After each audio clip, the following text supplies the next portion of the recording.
Guys, हम सबको पता है कि चांद एक नेचुरल सैटेलाइट माना जाता है जो कि अर्थ के अराउंड घूमता है।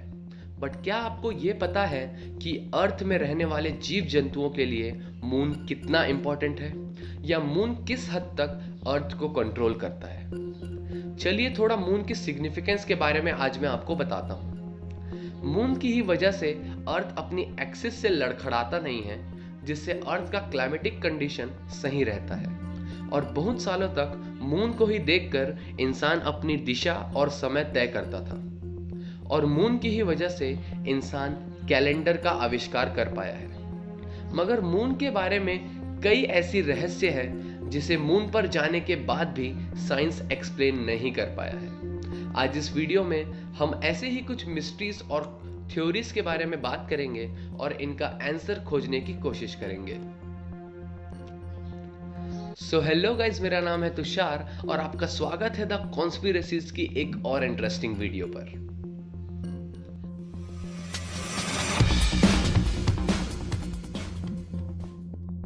गाइस, आप अपोलो 11 मिशन के बारे में तो जानते ही होंगे, जिसमें इंसान को सबसे पहली बार चांद तक पहुंचने में मदद की थी। इंसान को मून के बारे में ज्यादा कुछ नहीं पता था the lunar landing mission Apollo 11 के पहले तक। और मून पर जाने वाले सबसे पहले दो इंसान थे नील आर्मस्ट्रॉन्ग और बज एल्ड्रिन।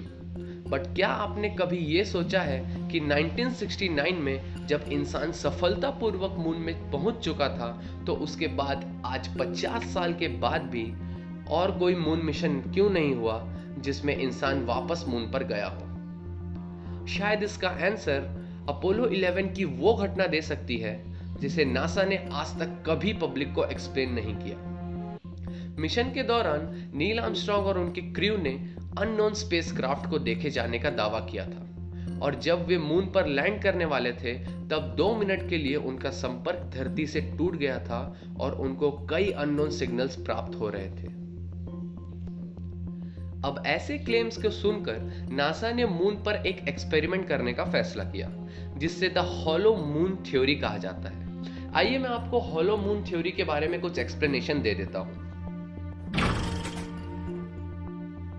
ऐसी आवाज कभी प्रोड्यूस नहीं हो सकती थी। इस एक्सपेरिमेंट ने साइंटिस्ट को शॉक कर दिया और उनको ये लगने लगा कि शायद आज तक इंसान जो मून के बारे में सोच रहा था वो गलत हो सकता है। गाइस, बहुत पहले से मून की फॉर्मेशन के बारे में अलग अलग साइंटिस्ट के अलग अलग थ्योरीज रही है, मगर आज तक कोई भी परफेक्टली एक्सप्लेन नहीं कर पाया है कि मून आखिर बना तो बना कैसे। तो आइए कुछ थ्योरीज है साइंटिस्ट के, उसके बारे में जानते हैं मून की फॉर्मेशन को लेकर। कुछ साइंटिस्ट का मानना है कि एक बड़े से बॉडी जब अर्थ से टकराई तब मून का फॉर्मेशन हुआ, मगर इस थ्योरी में प्रॉब्लम यह है कि मून और अर्थ की कॉम्पोजिशन बिल्कुल ही अलग है, डिफरेंट है, और चांद अर्थ का पार्ट नहीं हो सकता। और इसी बात में हम अगली थ्योरी को ला सकते हैं, जो कि कहती है कि बहुत पहले एक स्फेरिकल बॉडी धरती के पास से गुजर रही थी, तब धरती ने उसे अपनी तरफ खींच लिया और तब से यह धरती के चक्कर लगा रही है। मगर इस थ्योरी को भी सही माना नहीं जा सकता। वजह है मून का साइज। मून धरती के सिर्फ 4 गुना छोटा है, यानी मून धरती का सिर्फ 1/4 है, जो कि बहुत बड़ा है किसी भी नॉर्मल एस्ट्रॉइड से। और धरती किसी एस्ट्रॉइड को आसानी से तो खींच सकती है, मगर मून जितनी बड़ी बॉडी को खींचना प्रैक्टिकली पॉसिबल नहीं है। और ऐसे ही कुछ कारणों और हॉलो मून थ्योरी की वजह से कुछ साइंटिस्ट मून को नेचुरल सैटेलाइट नहीं बल्कि आर्टिफिशियली मेड बॉडी मानती है। उनका कहना है कि मून एक आर्टिफिशियल सैटेलाइट हो सकता है जिसे दूसरे प्लैनेट या दूसरे सोलर सिस्टम में रहने वाले कुछ इंटेलिजेंट सिविलाइजेशंस ने बनाया हो, इंसानों पर नजर रखने के लिए। इन बातों को एक्सप्लेन करने के लिए साइंटिस्ट ने कुछ पॉइंट्स को रखा, जो है size and orbit of moon. Scientist कहते हैं कि मून का साइज और उसकी ऑर्बिट, जिसमें वो अर्थ के चक्कर लगाता है, वो बहुत ही एबनॉर्मल और साइंटिफिकली नेचुरल तो नहीं लगती है। तो सबसे पहले हम बात करेंगे साइज ऑफ मून के बारे में। गाइस मैंने आपको पहले ही बताया कि चांद हमारा धरती का 1/4 है साइज में, यानी हमारी धरती के अंदर 4 मून समा सकते हैं। अब साइंटिस्ट इसे एबनॉर्मल क्यों मानते हैं? क्योंकि हमारे सोलर सिस्टम में जितने भी प्लैनेट्स हैं जिनके पास मून है, उन सब के मून्स उनसे बहुत छोटे हैं। एग्जाम्पल के लिए जुपिटर का मून उसका 188 है, यानी जुपिटर के अंदर उसके जैसे 88 मून समा सकते हैं ऑन एन एवरेज। अर्थ के पास जो प्लैनेट्स हैं जैसे मरकरी और वीनस, उनके पास तो कोई मून्स ही नहीं है। मार्स के पास 2 मून्स हैं, लेकिन वो भी उससे बहुत छोटे हैं, अराउंड 1/300, यानी मार्स के अंदर उसके मून की जैसे 300 मून समा सकते हैं। तो हमारे अर्थ का ही मून बाकी मून्स के कंपैरिजन में इतना बड़ा क्यों है? क्योंकि साइंटिफिकली या तो मून को अर्थ से बहुत छोटा होना चाहिए, या तो इसे होना ही नहीं चाहिए, इसका एग्जिस्टेंस ही नहीं होना चाहिए। नासा के एक साइंटिस्ट रॉबिन ब्रेट ने कहा था कि it's easy to explain non existence of moon then its existence, यानी चांद के होने को समझाने से ज्यादा आसान है इसके ना होने को समझाना। अब आइए हम बात करते हैं ऑर्बिट ऑफ मून के बारे में, और इसे भी साइंटिस्ट अननेचुरल क्यों मानते हैं।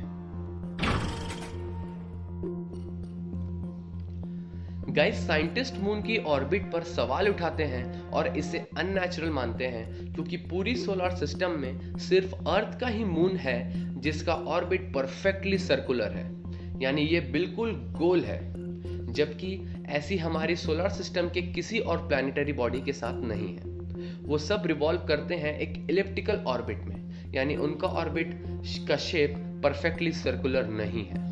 और तो और गाइस, जिस हद तक मून हमारे प्लैनेट को कंट्रोल करता है और कोई भी प्लैनेट का मून नहीं करता। जैसे मैंने आपको वीडियो की स्टार्टिंग में मून का इम्पैक्ट बताया हमारे क्लाइमेट में और अर्थ के स्टेबिलिटी को लेकर, कि अगर मून नहीं होता तो सन की लाइट अर्थ के इक्वेटर को ना लगकर अर्थ के पोल्स पर पड़ती, जो कि है नॉर्थ एंड साउथ पोल्स, जिससे आज जैसा क्लाइमेट अर्थ पर बना होता है वैसा क्लाइमेट शायद नहीं होता। यानी हम ये कह सकते हैं कि मून अर्थ को एक लिवेबल प्लैनेट बनने में मदद किया है। मगर सोचने वाली बात तो ये है कि दूसरा प्लैनेट इतना डिपेंडेंट क्यों नहीं है अपने मून पर जितना अर्थ है।